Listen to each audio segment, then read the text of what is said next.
How's it going, everyone? Mike here on the Tressa's Collectibles channel, here with a deck profile for the newly released Tokyo Revengers set. Tokyo Revengers is a set with a plethora of unique and interesting cards, but hasn't seen many results in the Japanese side of the game in the 2 months that it's been released. However, I believe that Tokyo Revengers has a lot of potential in the English format and can stand with the rest of competition. I'll be showcasing 8 pants today, a deck with a Climax combo that rivals some of the most powerful endgames the game has yet seen. Let's take a look at our Climax lineup. The deck runs 4 pants for the level 1 Mikey and 4 pants for the level 3 Baji. And let's take a look at the Baji combo first. He has an on-play effect where you can pay 1 to salvage a Climax from the waiting room, and has the Climax combo where, at the end of his attack, you can pay 8 stock, discard 3 hand, send 4 other characters on your stage face up underneath Baji as markers, and send the Climax to the waiting room. And if you pay this hefty cost, you can put this level 3 Mikey from your waiting room on top of Baji on the stage, and Mikey inherits all the markers. Now, the Mikey has an on-attack effect where you can send all markers underneath him to the bottom of your deck to burn 1 X times the number of markers sent. This means that Mikey would burn 1 5 times when he is summoned off of the Climax combo, and that means that on the Climax combo turn, you get 4 attacks and 5 burns for 1 damage. Mikey himself also has an on-play from hand effect to grab a character from the waiting room and put it underneath him as a marker. So independently, he offers a singular burn without Baji Climax combo. He also has a pseudo encore effect, but the situation almost never comes up where that effect is used, as hopefully your opponent has lost the game already after Mikey's done with them. Now, in order to generate enough resources for this hefty endgame, we're playing the level 1 Mikey Climax combo, which generates both hand and stock. Mikey has the on-play effect of giving any character 1500 for the turn, and his Climax combo activates at the beginning of your encore step where, if Mikey is in the center stage, your hand has 5 or less cards, and all your characters are the same revenge trait, you may reveal another copy of the Mikey in your hand, put it into your stock, and send the Climax from stage to the waiting room to look at up to the top 4 cards of your deck, add up to 4 characters from among them, and discard the rest. This combo allows you to potentially plus 3 cards and 1 stock, while only occupying 1 attacking slot on the stage. The goal of this deck is to recur the Mikey Climax combo multiple times a game, so let's take a look at the rest of the deck to see how you can do so efficiently. We start off the level 0 line with 4 of this Takemichi. Takemichi is a 4K level 1 beater if you have 1 or less other characters on stage, and when he gets reversed in battle, if you have 2 or less memory, he can send himself to memory. 4K level 1 beaters are actually really well positioned in the meta right now, where cards usually have 3500 power or are level 0 bombs, so the chances of Takemichi living on turn 1 is extremely high. Next, we run 4 copies of the level 0 Hina from the trial deck. She boasts the Riki effect, where on play you can pay 1 and clock yourself on top of deck to search for a level 1 or lower character. She has another on-play effect where you can shuffle 2 characters from the waiting room back to deck, and then she gains 2000 power for the turn.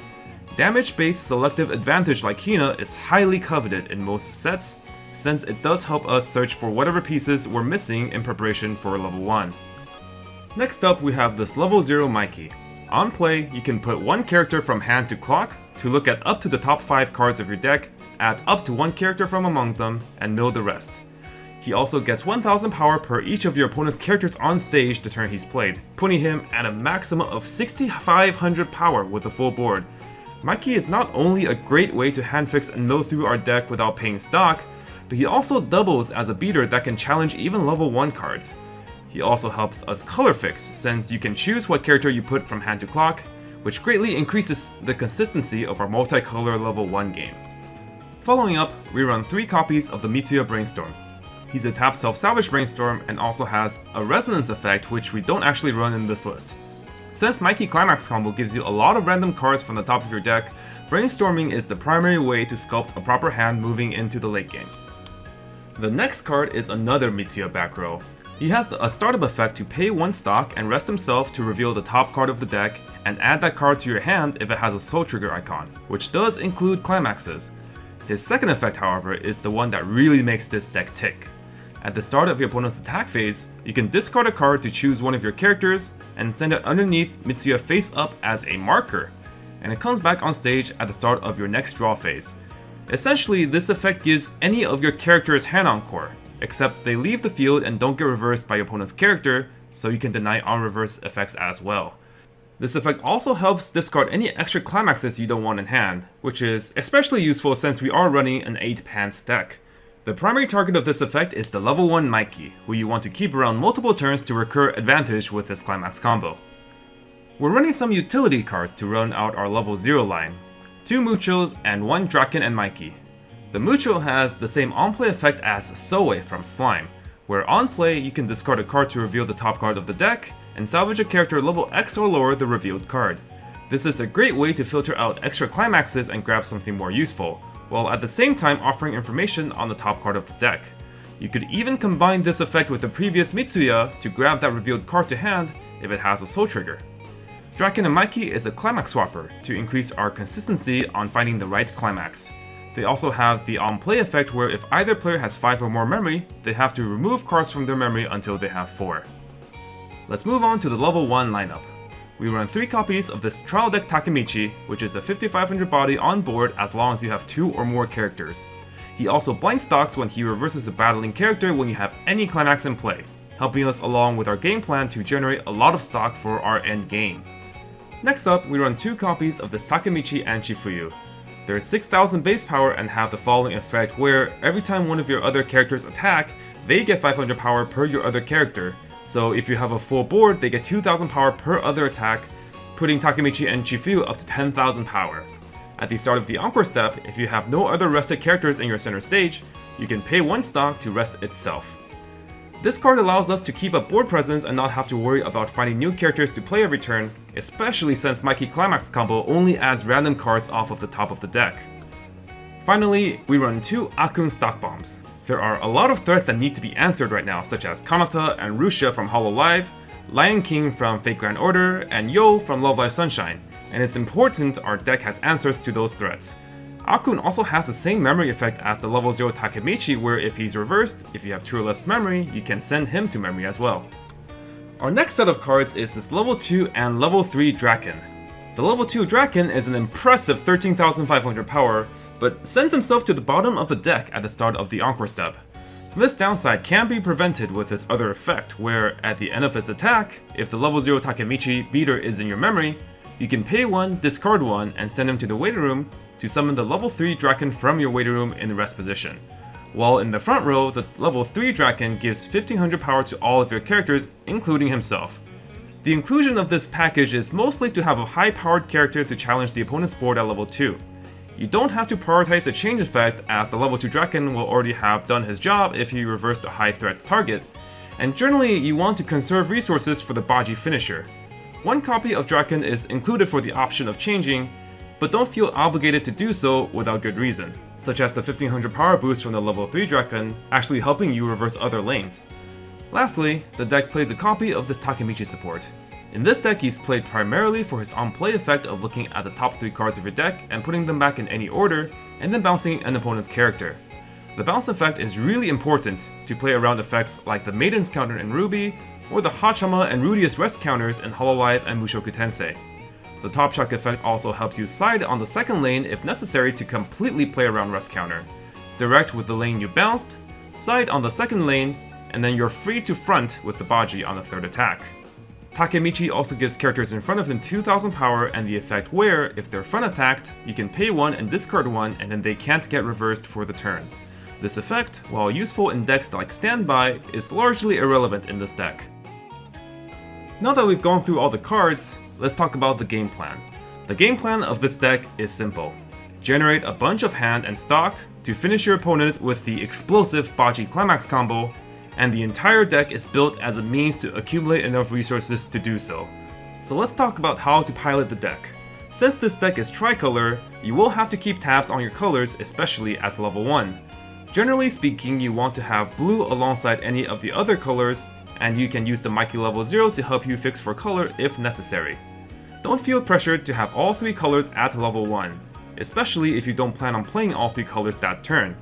It's not uncommon to be at level 1 with 1 damage and clock, with colors either being blue and red, or blue and yellow.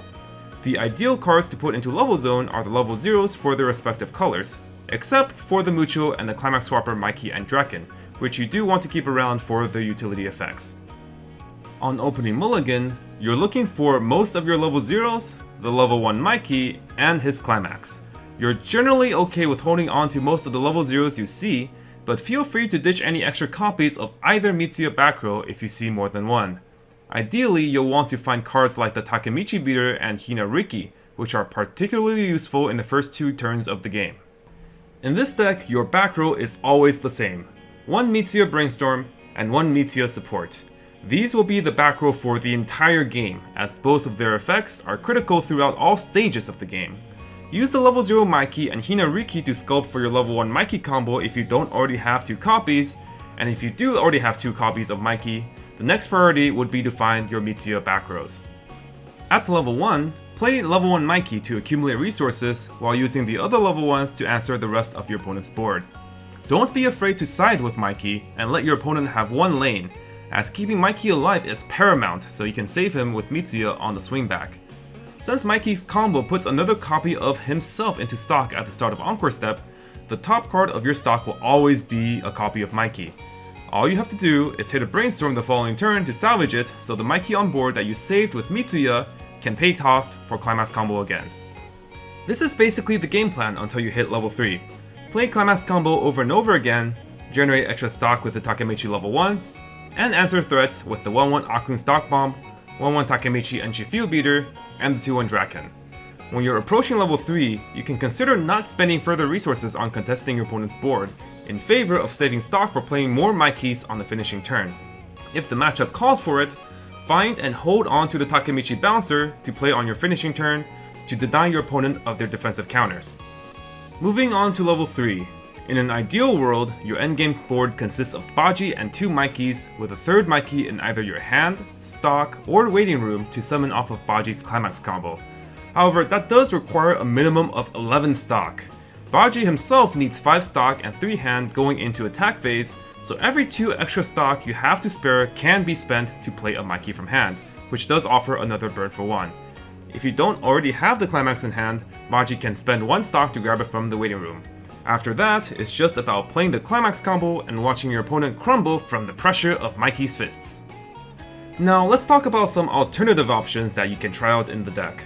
The current list as is has a heavy emphasis on contesting your opponent's board, but you might have noticed that there are no healers in the deck. That's because we're generally looking to finish the game the moment we hit level 3, but sometimes things might not go as planned and you hit level 3 before you want to Climax combo. If you want to run some healers as insurance, a good addition is the level 3 double rare Hina, which is an efficient 1-stock healer. The reason this deck opts to not run the Hina is because she needs to sacrifice another character on play in order to heal, which is a hard pill to swallow when most of the time, 4 cards on your board are fairly permanent fixtures. The level 1 Mikey combo, the 1-1 Takemichi and Shifuyu, and the double Mitsuya back row. That being said, there will be times when healing takes priority over anything else, so feel free to play some healers if you're uncomfortable with not running any.